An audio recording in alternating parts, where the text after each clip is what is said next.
Assalamualaikum warahmatullahi wabarakatuh.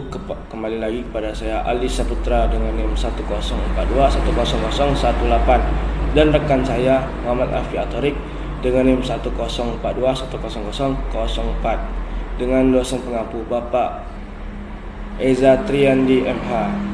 Kali ini saya akan membahas tentang azas-azas hukum tata negara. Yang pertama, saya akan membahas azas hukum atau res begin silent. Res begin silent merupakan salah satu bagian dari kaidah hukum. Azas hukum menjadi umum dan abstrak, sehingga ia menjadi roh dan spirit dari suatu perundang-undangan.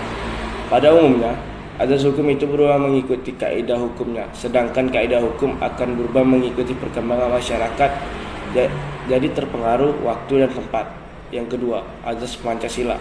Pancasila adalah filosofi groundslide atau filsafat bangsa dan negara. Sebagai filsafat bangsa dan negara, Pancasila menempati posisi sentral dalam upaya membangun negara hukum Indonesia yang didasarkan falsafah bangsa. Artinya, negara Pancasila sebagai Vulgais menjadi salah satu piranti utama bagi konsep kehidupan bertata negara di Indonesia. Secara ketatanegaraan, posisi Pancasila menjadi sumber dari segala sumber hukum. Apabila merujuk pada konsep Steuven, teorinya Hans Kelsen, maka Pancasila bukanlah status fundamental nol, tetapi di atasnya lagi. Sebab itu disebut sebagai Vulgais. Setiap negara didirikan atas filsafat bangsa. Filsafat itu merupakan perwujudan dari keinginan rakyat dan bangsanya. Dalam bidang hukum, Pancasila merupakan sumber hukum material karena setiap isi peraturan perundang-undangan tidak boleh bertentangan dengannya. Jika hal itu terjadi, maka peraturan tersebut harus dicabut. Pancasila sebagai azas hukum tata negara dapat dilihat dalam Undang-Undang Dasar 1945. Azas negara hukum. Setelah Undang-Undang 1945 diamandemen, maka telah ditegaskan dalam Pasal 1 ayat 3 bahwa negara Indonesia adalah negara. Sebelumnya hanya tersirat dalam aturan dalam penjelasan Undang-Undang 1945. Dengan demikian, dalam ketentuan yang ditegaskan di atas, sehingga sikap-sikap kebijakan serta tindakan perbuatan alat negara berikut seluruh rakyat harus bertindak sesuai dengan aturan hukum. Para penjabat dan alat-alat negara tidak dapat bertindak sewenang-wenang dalam menjalankan kekuasaannya. Apabila itu semua dijalankan di negara yang berlandaskan hukum, maka hukumlah yang akan menjadi komando tertinggi dalam proses penyelenggaraan kenegaraan. Dengan demikian, maka memimpin dan menjalankan negara adalah hukum. Dengan demikian, maka dapat dikatakan prinsip the rule of law and not of man akan berjalan dengan baik. Unsur-unsur atau ciri-ciri khas daripada suatu negara hukum ialah: 1. Memiliki suatu pengakuan dan suatu perlindungan terhadap HAM yang juga mengandung suatu persamaan di dalam bidang ekonomi, pendidikan, politik, hukum, dan kultur. 2.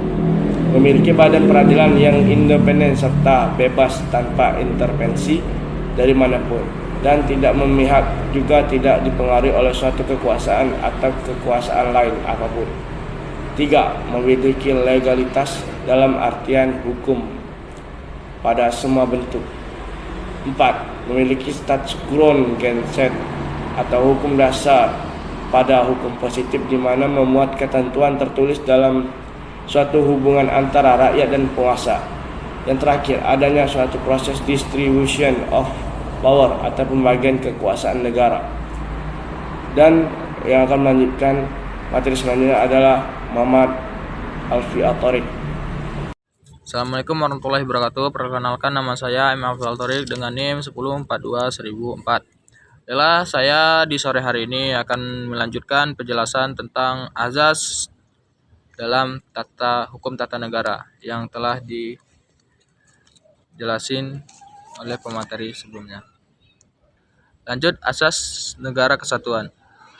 Satu cara untuk mewujudkan masyarakat yang bersatu dan damai tanpa adanya perselisihan, sehingga terciptanya rasa aman tanpa khawatir adanya diskriminasi. Asas negara kesatuan pada prinsipnya tanggung jawab tugas-tugas pemerintah pada dasarnya tanpa berada di tangan pemerintahan pusat. Akan tetapi sistem pemerintahan di Indonesia yang salah satunya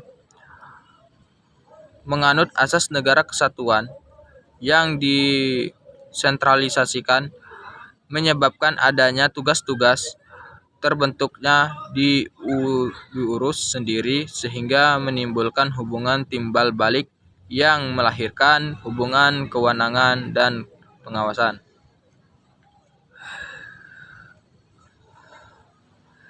Pasal 1 ayat 1 Undang-Undang Dasar 1945 menyatakan bahwa negara Indonesia sebagai suatu negara kesatuan yang berbentuk republik. Negara kesatuan adalah negara kekuasaan tertinggi atas semua urusan negara ada di tangan pemerintahan pusat atau pemegang kekuasaan. Tertinggi dalam negara ialah pemerintahan pusat. Negara Kesatuan Republik Indonesia dapat menjadi dasar suatu proses persatuan dan juga kesatuan di mana saling untuk mengingat akan bangsa Indonesia memiliki keragaman suku, agama, bangsa, dan budaya, serta wilayah yang sangat luas. Lanjut, azas kedaulatan rakyat dan demokrasi. Pengertian kedaulatan adalah suatu kewenangan atau kekuasaan yang tertinggi pada suatu daerah atau wilayah. Kedaulatan rakyat memiliki artian di mana kekuasaan ada pada tangan rakyat. Dengan demikian, maka dalam suatu pemerintahan melaksanakan tugas harus sesuai dengan keinginan masyarakat keseluruhan.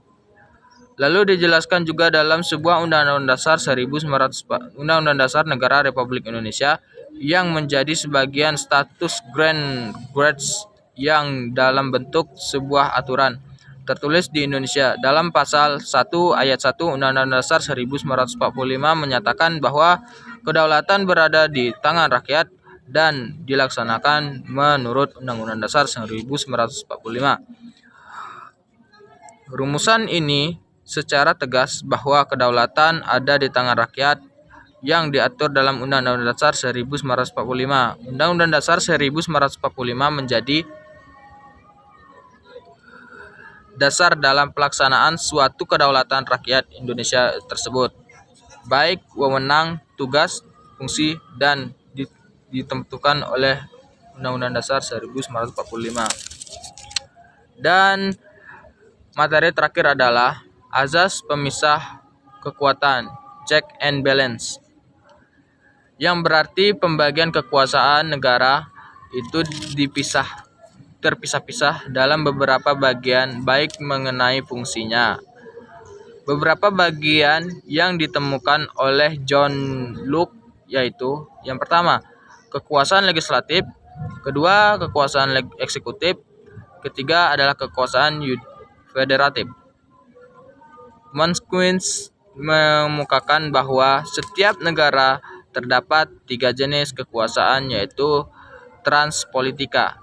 Yang pertama adalah eksekutif, legislatif, dan yudikatif. Baiklah, mungkin hanya ini yang bisa saya sampaikan. Kurang lebihnya saya mohon maaf. Saya akhiri. Wassalamualaikum warahmatullahi wabarakatuh.